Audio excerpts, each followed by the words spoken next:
Aku Zahra. Aku akan menceritakan pengalamanku ketika aku sedang diam di rumahku. Kejadiannya sekitar 2 tahun yang lalu. Saat itu, aku masih duduk di bangku kelas 2 SMA.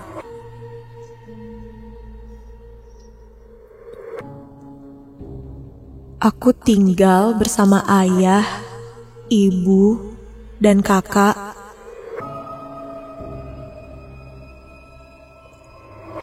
Kakakku adalah seorang mahasiswa tingkat akhir dan bisa dibilang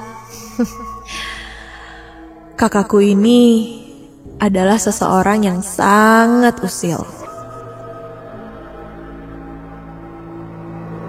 Ia sering mengerjaiku dan menceritakan tentang hal-hal mistis dan semacamnya.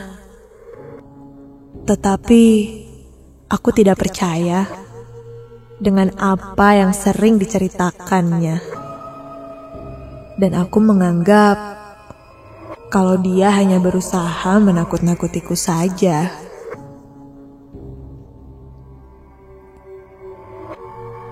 Hari itu, aku mendapat undangan dari teman kelasku, Selma.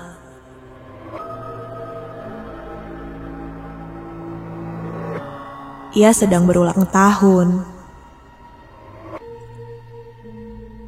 Aku pun meminta izin pada orang tuaku untuk pulang agak malam.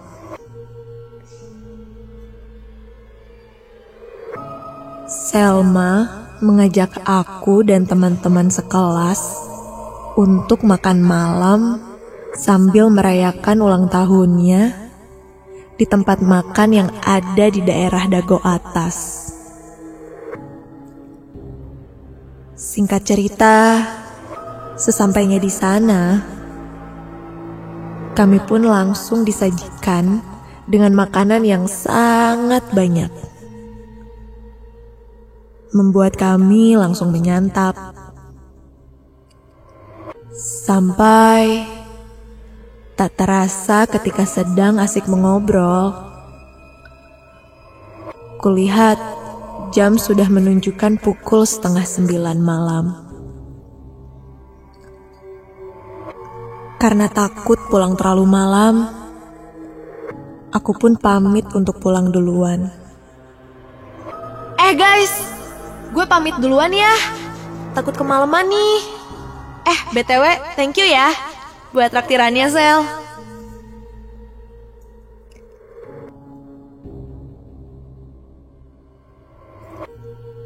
Sesampainya di rumah,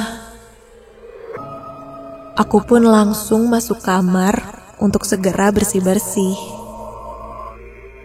Kulihat ibu dan ayah sudah tertidur. Begitupun kakakku.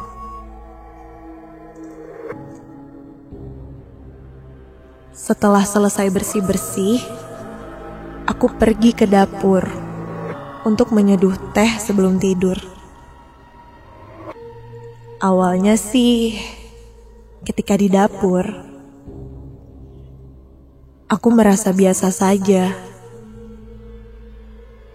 Namun, ketika aku sedang menyeduh secangkir teh di dapur,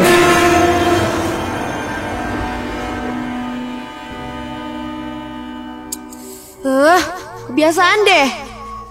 Kenapa sih Kak suka ngagetin gitu? aku sedikit dikagetkan dengan kakakku yang tiba-tiba ada di dapur juga. Kakakku pun hanya tersenyum dan menanyakan sedang apa aku di dapur malam-malam. Lagi bikin teh nih Kak, biar nyenyak tidurnya, kataku. Namun, ketika ku lanjut mengaduk teh yang kubuat,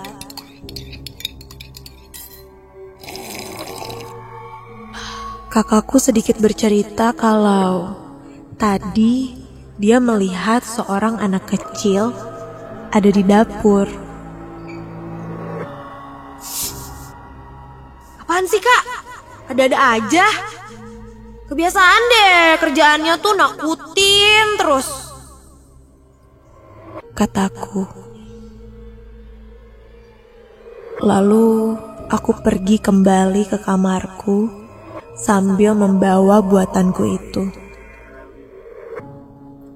Perkataan kakakku tadi cukup membuatku risih.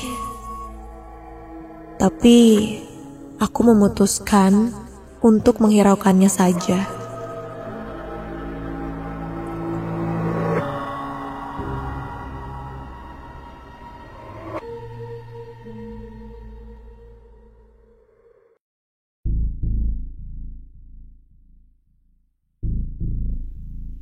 Keesokan paginya, aku pun pergi sekolah seperti biasanya. Dan sorenya, sekitar jam 5, sepulang sekolah, karena banyaknya tugas yang belum kuselesaikan, aku langsung mengerjakan tugas sekolahku di ruang tengah.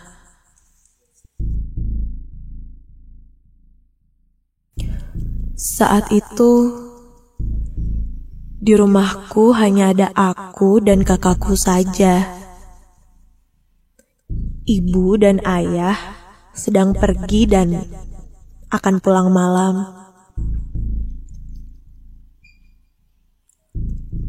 Kakakku terlihat sedang beristirahat di atas. Duh, kok males banget sih? Tumben, gak kayak biasanya. Gumamku dalam hati. Dan tiba-tiba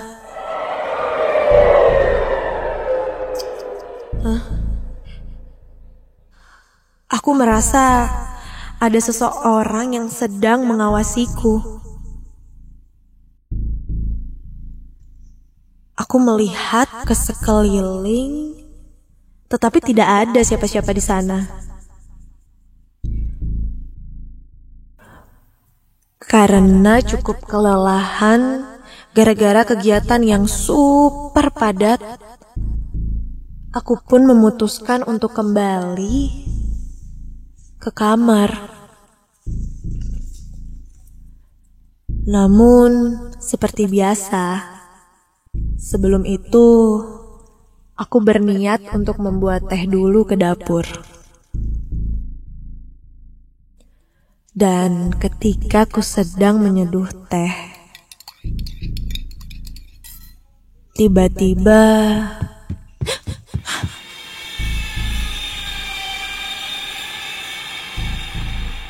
aku mendengar seperti ada suara orang sedang berlari-lari di lantai atas.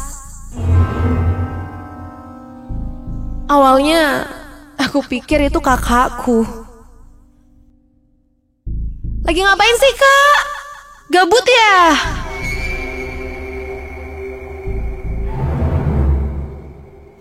Teriakku. Setelah selesai membuat teh, aku pun langsung bergegas kembali ke kamar sambil membawa segelas teh yang kubuat. Kulihat kakakku masih ada di dalam kamarnya. Namun, ketika aku masuk ke dalam kamarku,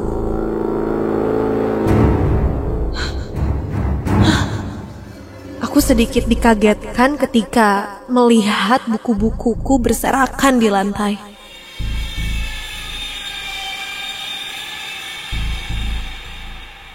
Apaan sih ini? Siapa sih yang jahil kayak gini? Sampai berantakan banget. Lalu aku pergi ke kamar kakakku karena aku kira ini adalah perbuatannya. Kak, kok jahilnya keterlaluan sih? Kenapa kamar aku jadi berantakan gitu? Aku kan gak pernah ngejalin kakak. Kakakku berkata bahwa sejak tadi dia hanya diam di kamar dan tidak tahu apa-apa. Aku pun bingung karena aku ingat sekali kamarku tidak seberantakan ini. Aku pun pergi dan kembali ke kamarku. Dengan sangat terpaksa dan kesal, aku pun merapihkan satu persatu barang-barang yang berserakan di kamarku itu. Sampai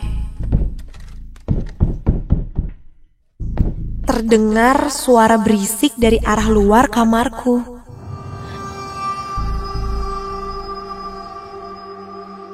Dan ketika aku periksa,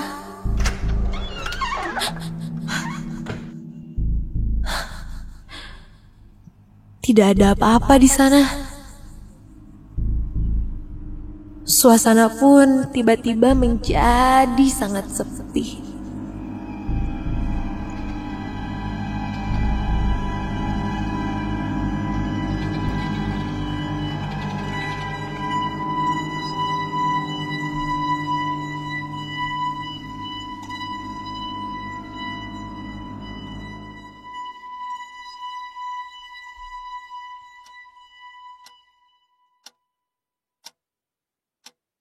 Setelah merapikan kamarku, kulihat jam sudah menunjukkan pukul 9 malam. Ibu dan ayahku belum saja pulang. Aku pun memutuskan untuk segera tidur. Namun, baru saja aku akan tertidur,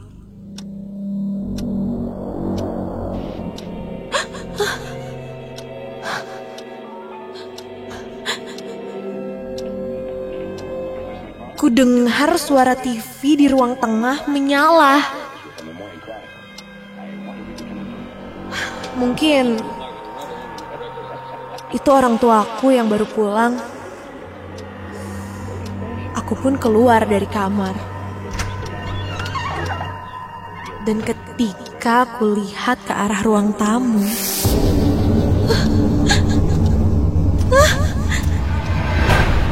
kulihat tidak ada siapa-siapa. Dan tiba-tiba TV-nya pun mati. Padahal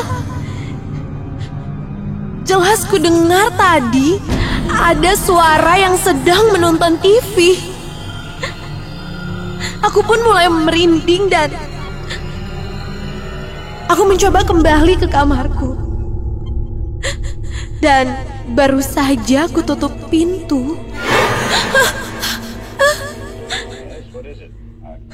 tiba-tiba aku dengar suara TV menyala kembali. Gak lucu deh. Siapa sih? Aku pun sedikit kesal karena kupikir ini kerjaan kakakku yang dari tadi iseng kepadaku. Aku pun kembali ke dalam kamar. Dan ketika kulihat ke arah ruang tengah tadi, astaga! Itu siapa? Dan perlahan anak kecil itu pun menengok ke arahku. Anak kecil itu berwajah sangat pucat dan berlumuran darah. Dia pun tersenyum kepadaku. Aku langsung berlari masuk ke dalam kamar dan berusaha tidur sambil membaca doa-doa yang ku bisa. Dan tiba-tiba Aku pun semakin ketakutan. Ku dengar suara anak kecil itu seperti mengelilingi kamarku ini. Ku pejamkan mata sambil berdoa sebisaku dan suara anak kecil itu pun perlahan hilang dari telingaku.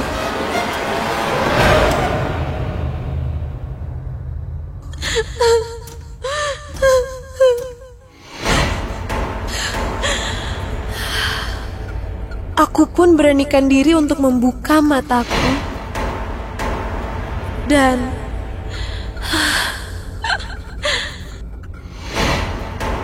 ketika aku buka dan lihat ke arah sekitar, astaga! Sosok anak kecil itu sekarang berada tepat di depan pintu kamarku. Dengan wajahnya yang semakin pucat dan matanya yang sangat menyeramkan. Dan perlahan sosok itu berjalan menghampiriku. Pergi! Pergi, kamu pergi sana! Aku berusaha mengusir anak kecil itu dengan doa-doa yang kubisa. Sampai kulihat ada yang membukakan pintu kamarku.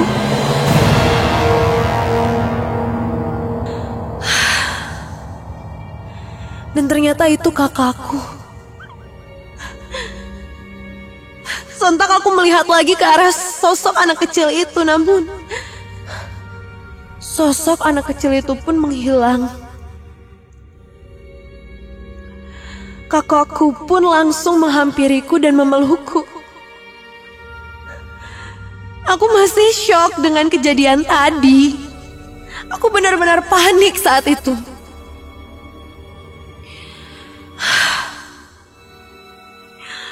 Setelah mulai tenang, aku pun menceritakan apa yang aku alami kepada kakakku.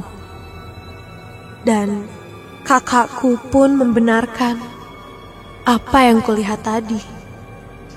Sama persis seperti ketika ia melihat sosok anak kecil di dapur. Keesokan harinya pun, orang tua kami memanggil orang pintar untuk mengecek rumah kami. Dan setelah dicari tahu, ternyata sosok anak kecil itu adalah hasil kiriman dari seseorang. Entah apa maksudnya. Sampai sekarang, aku masih belum paham apa maksudnya. Yang pasti, setelah kejadian itu, aku tidak pernah lagi melihat sosok anak kecil itu.